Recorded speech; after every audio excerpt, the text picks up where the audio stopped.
everyone, and thank you for joining me for my first ever YouTube video.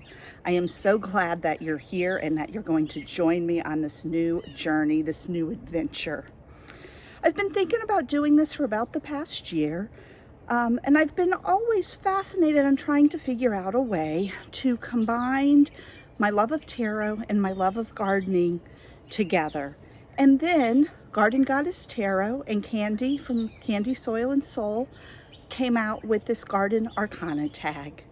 And I was like, this is perfect. And so that is what got me to do my first video.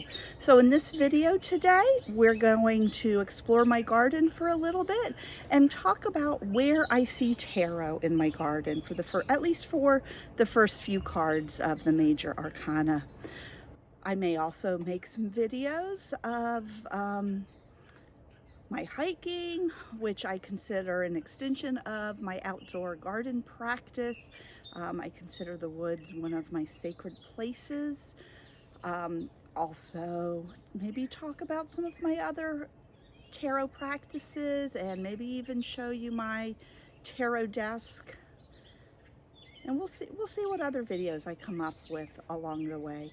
But I really am so excited to share my garden and tarot together. So let's go out into my garden and let's see where we can find the tarot. So let's talk a little bit about the Fool. I love the Herb Crafters Tarot, and the dandelion popping up in the middle of my backyard just is full of that Fool energy, that sprouting up, those new beginnings, that first flower you see in the spring that helps to feed the bees. This is one of my favorite decks and one of my favorite Fool cards. To me, it really just represents that new beginning, that spring, when everything is just starting to become green. They're going out on a new adventure, ready for anything that comes along. In the Greenwich Tarot, the Fool is represented by the Green Man, and we have all of these new sprouts popping up in my garden. And I just can't wait to see what all of that new green energy is going to bring. These were all new, planted earlier this spring, summer bulbs, so I can't wait to see what they look like. Here are some of my favorite decks and their magician cards. I love sunflowers. They're actually one of my daughter's favorite flowers, but they are full of that manifestation energy. You plant them at the beginning of summer and you wait all summer and they bloom towards the end of summer. And we have the witch with all of her tools and the fairy with his cards. And of course, we've got the magician crow.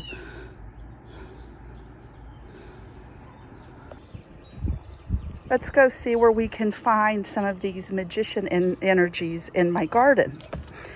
Let's head on over to this far bed over here, and towards the back, right about in here, I have sunflower seeds planted. Maybe, I don't know if you can see, but right there, I think they're starting to sprout. Love sunflowers. Plant them every year. I think another area where I find that magician energy in my garden is actually over here on the other side. And it's these stumps.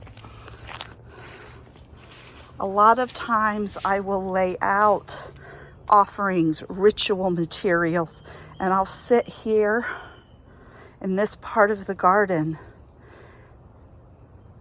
to do more witchery type things.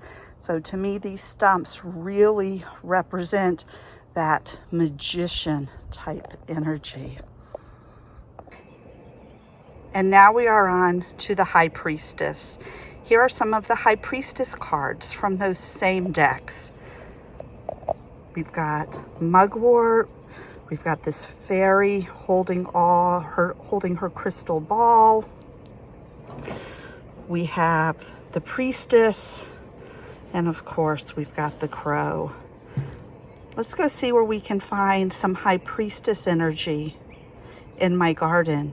To me, the High Priestess is all about that intuition, that secret hidden knowledge. Let's see where that is in my garden.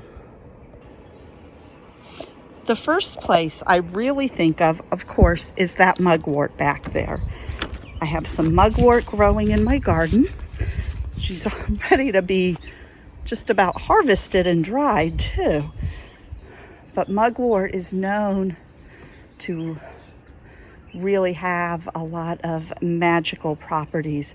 I planted her in the bed, but she is contained in a pot with the bottom cut out because she does tend to be a little invasive and spread more than I would like. So that's really the first thing I think of when I think of the High Priestess in my garden is my mugwort plant. Another thing I think of when I think of the High Priestess in the garden is my fairy statue. This reminds me of that Mystic Fairy tarot with the fairy holding that globe, that crystal ball in her hand. So there she is. And now we are on to the Empress. Here are the Empress cards out of those decks. I love the Herb Crafters Tarot. This card is one of my favorite Empress cards, with her being represented by the rose, as well as the one from the Greenwich Tarot, the Earth Mother. I love that Empress card. Let's go see where some of these energies can be found in my garden. To me, the Empress is all about fertility of the land, fertility of creative processes, and it's also, I think, a card of beauty.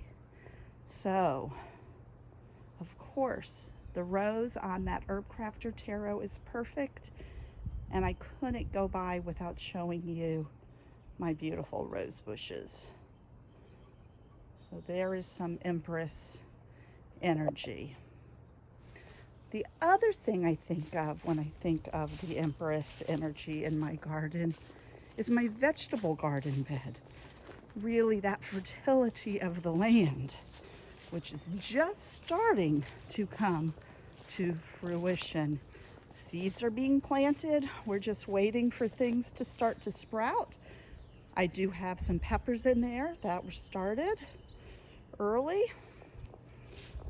I've got some herbs out here. So these two beds are my vegetable and herb garden beds. So we'll be able to watch them as they grow throughout the summer. Thank you, everybody, for joining me on my Major Arcana garden tour. And hopefully you will join me for the rest of this series. And hopefully I'll see you on my other videos too. Don't forget to hit the like button and subscribe. And I'll see you guys later. Bye.